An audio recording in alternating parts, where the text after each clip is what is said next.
Good evening, fellow Malaysians, and welcome to Tech Talk Nation, where we dive into the most important innovation shaping our nation.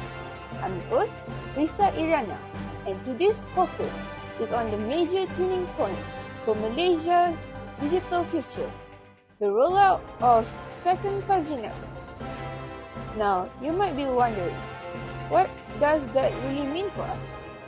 For students, for small businesses, and for people living in cities and even rural areas? Well, we're here to break it all down. Let's get into the interview with the professional in this field. Okay, thank you for joining us today for this video. Before that, would you like to introduce yourself and tell me what your position in this company?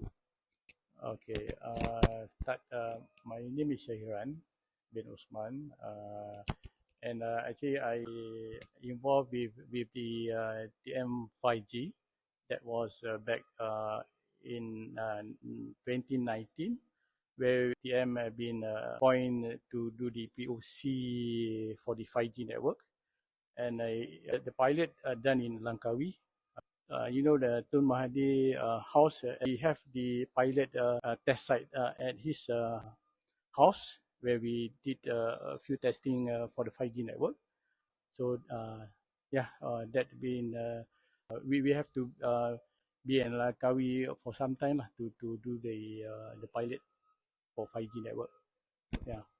Yeah. Okay, thank you so much for that information. So I will start to ask you some questions regarding of the second 5G network. So let's start with the basics. What are the biggest challenges in building and maintaining the 5G network in Malaysia, and how is your company tackling them?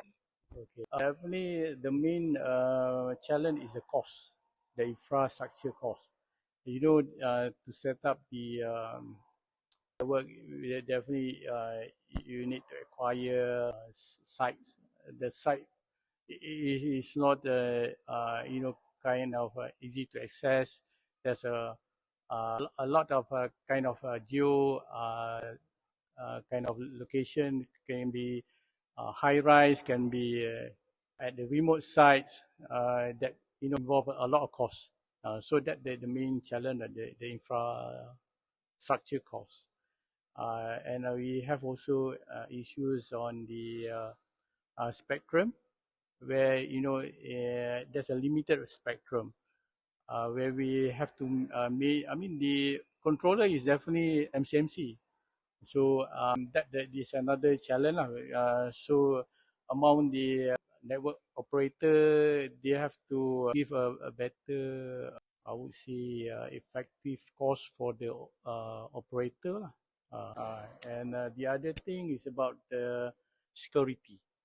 Security is another issue, where because this 5G, once you talk about 5G, 5G is about kind of involving big data, and also the expectation on the high speed network, and also have a minimum, I would say, the network latency, to reduce delays, and also to have a massive devices.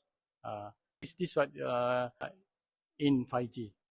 Government agency and industry captains, none of the local mobile players have agreed to use Putrajaya's 5G network, rolled out yesterday, citing transparency and pricing issues. State-owned network wholesaler Digital National Berhad told Reuters that no agreement had been reached with carriers, adding that its initial timeline for negotiations had been too optimistic. However, it still hopes to launch the service in 3 urban centres, including Kuala Lumpur. DNB will now seek formal long-term agreements early next year and continue talks to deploy 5G services. According to Reuters, DNB Chief Technology Officer Ken Tan said that the target now was to have a live network covering a total of 500 sites by the end of December, with at least some operators on board to provide a 5G network to end users. DNB, however, did not say what would happen in the event none of the operators agreed to be part of the rollout. Quoting sources, Reuters reported that carriers which had poured money into infrastructure upgrades to support 5G services are now concerned the network plan would result in a nationalized monopoly, which would hurt their business. Some estimate that Putrajaya's plan could wipe out up to 45 billion ringgit in market value across all mobile operators. Under the proposed pricing scheme, the telcos may end up paying more than they would have to if they rolled out their own plans. According to internal documents cited by Reuters, the carriers have asked for extensive revisions to DNB's pricing proposal on grounds that it did not reflect the cost efficiencies promised. The sources also said the firms have sought assurances that DNB would operate solely as a wholesale provider and would not reserve 5G capacity for itself or harbour any retail ambition. So for our last question, what does success look like for your company when it comes to Malaysia digital future and 5G expansion? Okay, the success will be more towards the when we have 5G, we're able to sell, right? If we were to sell it as another sector, we're able to sell to the user, that consider a success, and we be able to grab the market. So this is the success. I would say it's good for TM to step into the 5G as one of the product. So I would say it's good to involve with 5G network as one of the operator.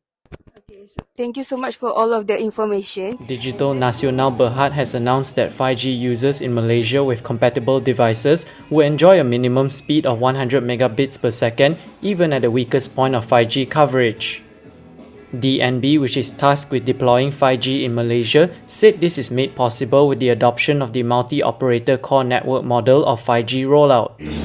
We hope to deliver an ultra-fast, reliable and an affordable 5G network, one that the rakyat and enterprise all over the country, including the far reaches of all our states, including Sabah and Sarawak, will be able to avail themselves. He added that the current cost, estimated to be at 16.5 billion ringgit, is entirely funded by the private sector and there is no government funding. DNB also announced on Wednesday its successful integration with more than 2 of Malaysia's mobile network operators to its 5G radio access network. DNB also said the 5G rollout aims to provide 80% coverage of populated areas by the year 2024. For fast internet to smart farming and safe hospital, Malaysia's second 5G network isn't just for speed. It's connecting life, empowering businesses, and developing a new digital exclusive nation. For the viewers out there, whether you're in the city or at kampong, tech is for everyone. As this network grows, so does opportunities such as work, education, and healthcare, and so on. I'm your host, RYISSA, signing out. Stay informed, stay connected, and good night.